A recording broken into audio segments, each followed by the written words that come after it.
Hello everyone, this is Retro Jojo, and I'm back again.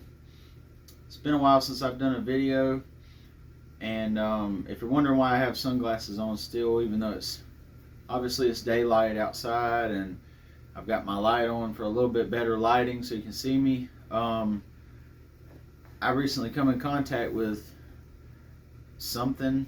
I don't know exactly what it was, but it got into my eye while I was feeding my dog that stays outside. And yeah, so I got an infection in my left eye. Hopefully it'll clear up. I've got some medication. Had to even stay out of work because the doctors, said, my boss said, it was extra time, but that's neither here nor there. But I don't have too much to go over in this video. We'll be doing two different videos since it's been a while since I've done a video for my channel. I'm sorry about that, everyone, but it's just been hectic. I'm still trying to figure out how my camera works, or not camera. Yeah, how I can connect my camera. If anyone knows, I've got some cables and things like that, but I need to figure out how I can connect them and how to run them to the game system and then stream. Maybe I can start doing Twitch also, and I'll still do some of these videos, and I'll maybe do some walkthroughs, playthroughs, things like that. But nonetheless, I say we get into what we're here to talk about, which is a game that's on the N64, and that game is Battletanx. I don't know if the camera is going to pick this up. I'm going to try to get a little closer. Oh, come on, light. There we go. Kind of see it there. I always love the N64 cartridges in general, but I love this artwork. It kind of spells out the game to a degree. Developed by 3DO and published, I believe, by 3DO on the 64. It was I believe it's only on the N64. I know the second one, Global Assault, is on PS1 as well, and that's the version I have of that game. But I have this actually. This brings back a lot of memories because this cartridge is actually belonged to my brother, and we used to play it some together, and it has a lot of different modes and things like that for multiplayer purposes.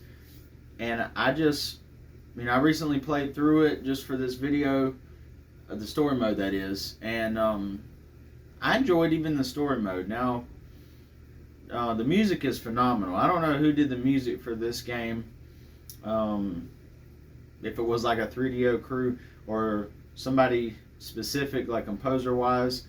Be something I would like to look into. Maybe I'll do a short video as an answer or something like that later on.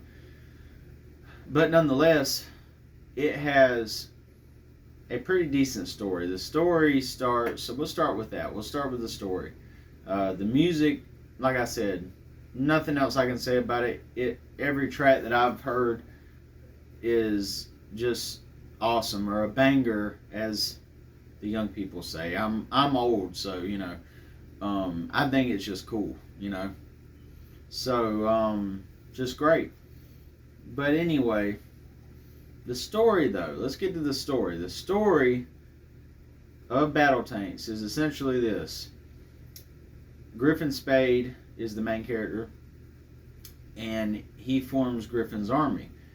But only because there's an apocalypse, and it leaves, I believe it's for every 1,000 males, there's one, or 10,000 males or something like that, there's one female. It only attacks this virus that has been introduced. Yeah, and it supposedly happened in 2001. That's crazy that they were only going that far ahead. But then, with everything that we've experienced recently, it's just kind of strange, And basically, it attacks only the females of the species specifically, normally, typically. And Griffin is separated from the love of his life, Madison. I believe it's his wife. He asked her to marry her. That's right. There's cutscenes at the beginning of the game that act as like a comic book type of thing. And it really sets the narrative for what you're going to do in the game, which is essentially drive a tank, hence Battletanx.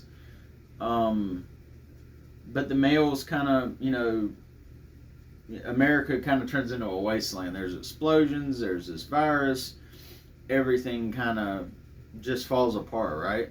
Because the males are in uproar against the armed forces because they took away their wives, their girlfriends, and fiancés, all that stuff.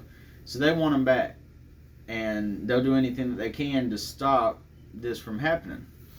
And a lot of them were, offed because of it. So it's a really interesting story. And basically, Griffin wants to get Madison back from, well, at first it would have been the government, I guess, or armed forces, whatever you want to say. It was a government issue that the women surrender themselves so that they could be protected from the virus, basically quarantined in a way, kind of thing, padded cell type of, deal, I guess. But a lot of them don't. And there's a lot of males that kind of form like gangs and things it's like a gang type of thing, which this is where I think the story really shines. It's something that they added, and they even added pictures in the multiplayer of what the characters would kind of look like, and it's so 90s, and it's so cool, to see all these different characters that look just crazy. The nukes mutated them, basically. The women were quarantined, so it nuked them. They were not. So it nuked them. If they were outside, they might grow 4 arms. Arms sprout out of their sides. It's very sci-fi, kind of cheesy. Well, I don't know about sci-fi, but it's kind of, I guess body horror is a better word. It has its moments. But it doesn't show any of that actually happening. It just kind of builds a narrative based on just, what it's got to work with, which is the story itself. It takes the story, and it's kind of like, I like to think of the story in Battletanx, not what you're playing, but what you're reading as you're playing it. I like to think of, well, not story even, that's more of the narrative. It's narrating itself through like comic strips, like I said, it kind of panels and comics strips. It kind of looks like that, whatever you want to call it. And that narrative sets the tone for what you're going to play, is how I meant that. I meant to say that, rather.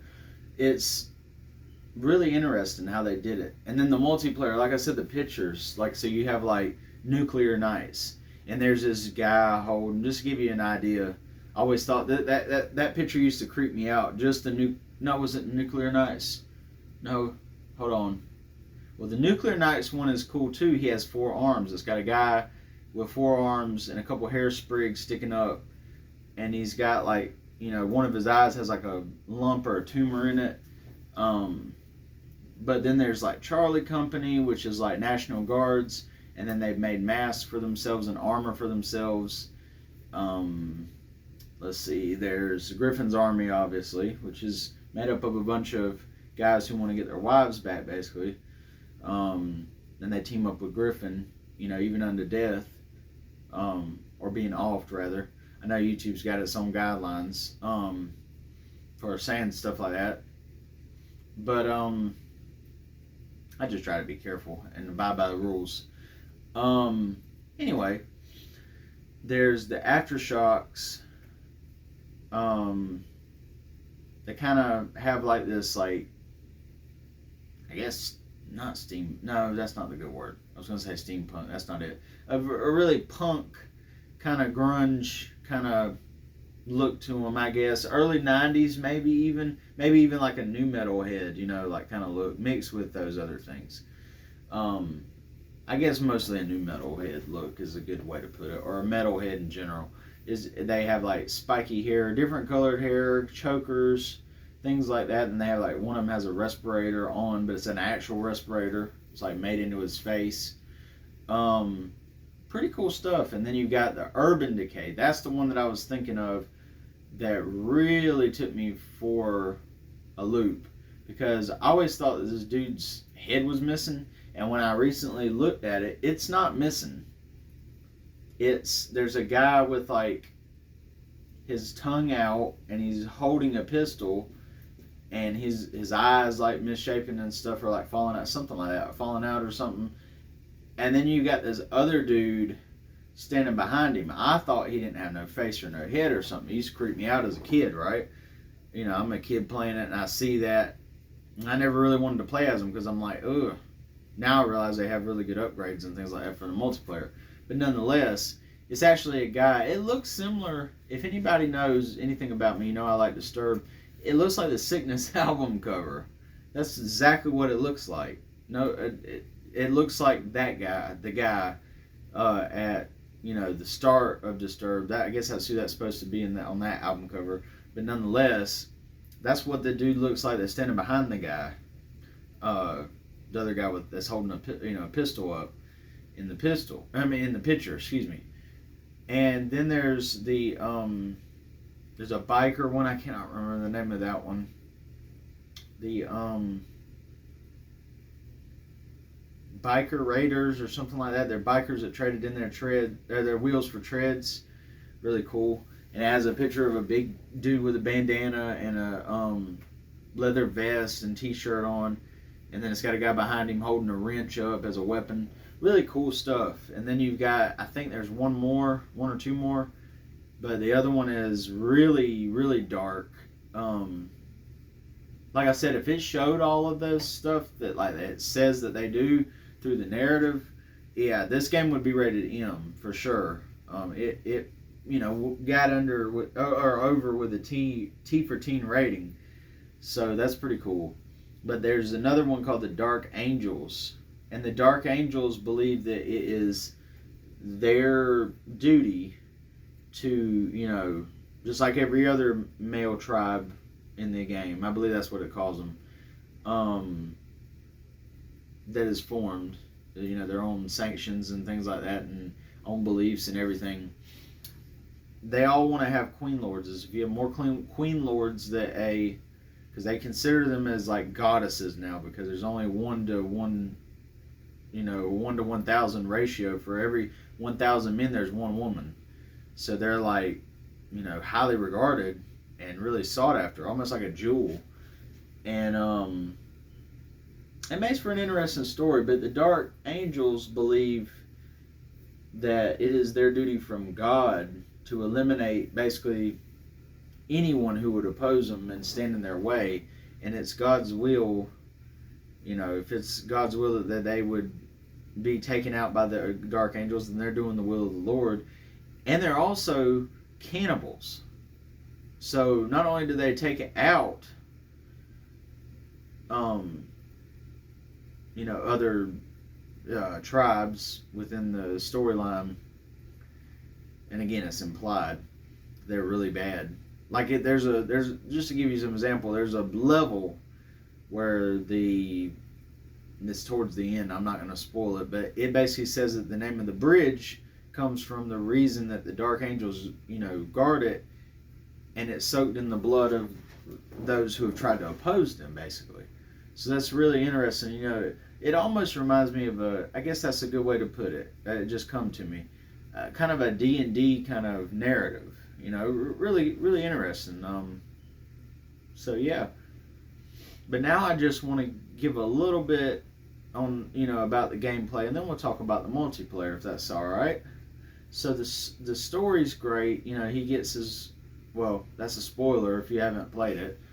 He gets his wife back, and then that sets up the narrative for the next game. It's called Battletanx Global Assault. And in that one, they lose their son, and a lot of things happen. And in the second one, there's even different tanks and things like that. In this one, you only have really 3 tanks that you can use. Then in the next one, they really went all out, you know, upgraded the game a little bit. But it reminds me a lot of kind of like a D&D narrative. You know, it's telling you and giving you a little bit of visual aid for what's going on, but it doesn't show everything. You know what I'm saying? You kind of have to use your imagination. And I like that. Sometimes if it's executed well, I do enjoy it. Not gonna lie, it's pretty cool, because it's great you still use your imagination as an adult. I hate when people say, "Oh, well, I grew up and I'm matured and everything." Get out of here with that. It's okay to have a little bit of fun sometimes, and use your noodle. As one of my teachers used to say, use your noodle, use your noggin, and be imaginative. It's okay. Build your own narrative. That's fun.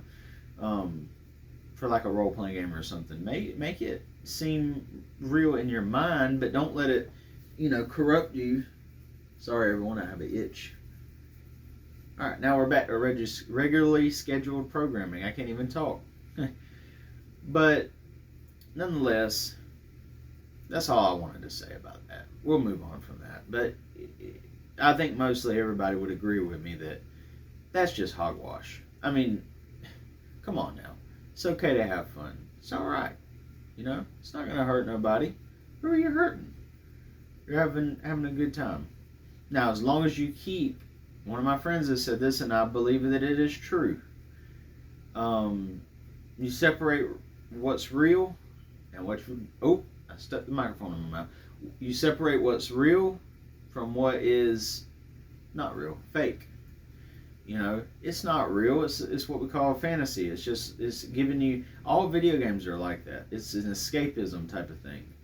Everybody wants to do something to escape. And in my book, it's better for me, as long as I'm not doing anything, it could be because of my faith, and we won't talk about all that here, but because of my faith, as long as it's nothing that's demonic or anything like that, or I have a check in my spirit about, then, and I'm not hurting anybody, then it wouldn't it be far better for me to use my imagination a little bit, scratch the head a little bit, and not, partake in alcohol, party, do drugs, get into trouble with the law or anything.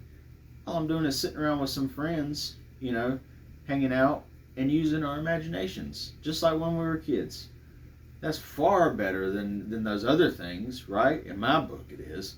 A lot of people probably disagree with me on that. That's totally fine. Everybody's allowed to have their own opinion. But so, that's what I was saying, though. I think it forms a great narrative that almost reminds me of those role-playing games. Anyway, and all video games give you a role-play type of, deal, I guess is a good word for it. Or idea, or fun. Idea for fun, there you go. But nonetheless, I do think that the multiplayer is really good too. It's got like deathmatch, you've got, it's like a free-for-all mode. You've got capture the flag type of thing.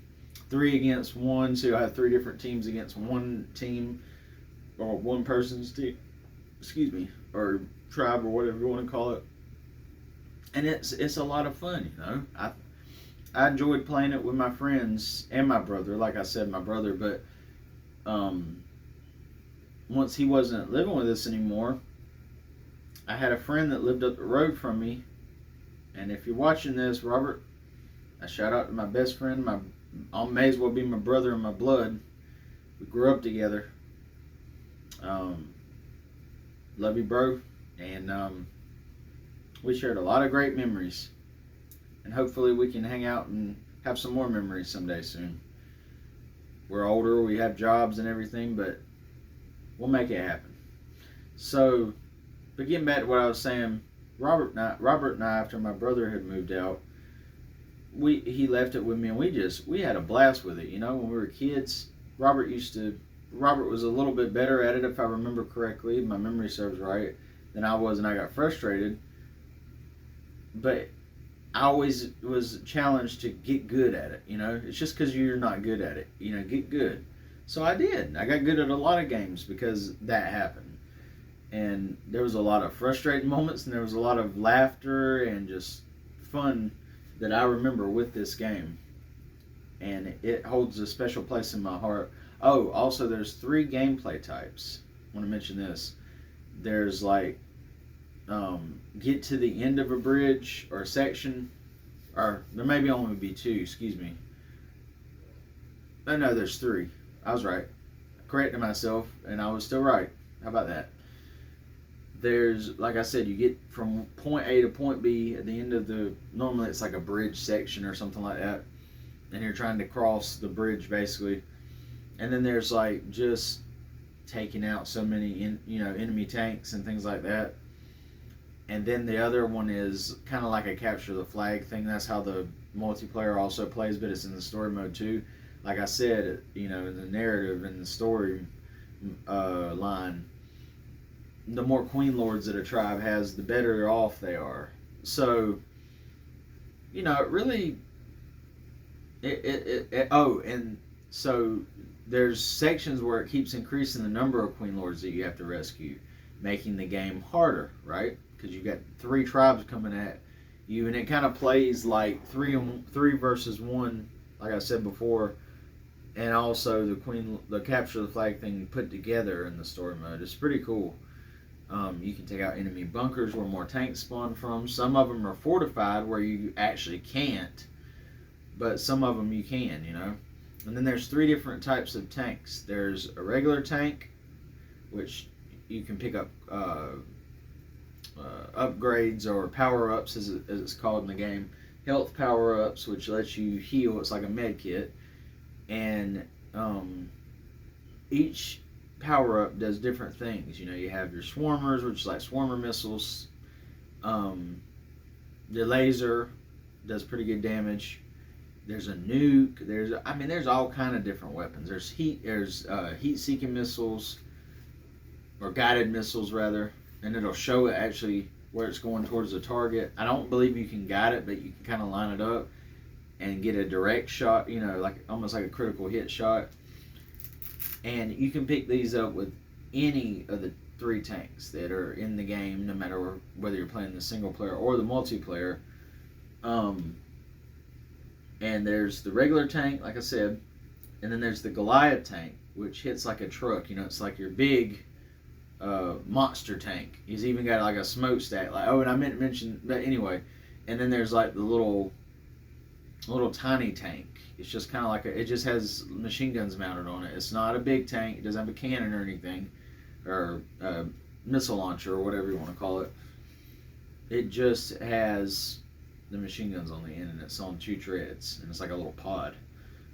They're easily smashed by Goliath tanks and the other tanks, I believe. One hit wonder and it's gone. But what they lack, they make up for picking up power-ups and having the machine guns at hand and the power-ups at the same time.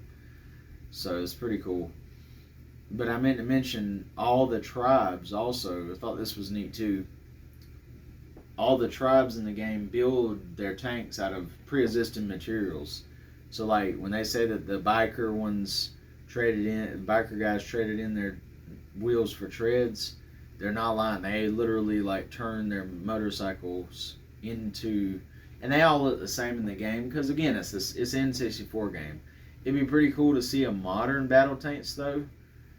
But what does everybody else think? Does anybody agree with me? Did anybody play this game? Let me know, and comment down below, in the comment section of the video, and let me know. Have you played it? Did you have good memories of it? Do you like this game? And until next time, this is Retro Jojo signing off.